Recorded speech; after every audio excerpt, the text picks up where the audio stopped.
Here's how to add a music to your Instagram post with multiple photos. So first, you need to go ahead and launch your Instagram application on your mobile device, log into your account, and tap on the plus icon in the top corner of your screen. Select the multiple photos you want to post, and then tap on next in the top right corner of your screen.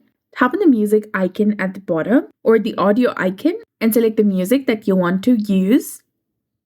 Then tap on next again and then tap on share, that is highlighted in blue color. Tap on yes, share this post to confirm. Wait for a few seconds to be posted and you can go to your profile and see the post that you just posted of multiple photos with music. So that's it. I hope you found this video helpful. If you did, please like, share, and subscribe. Thanks for watching. We'll see you again in the next one.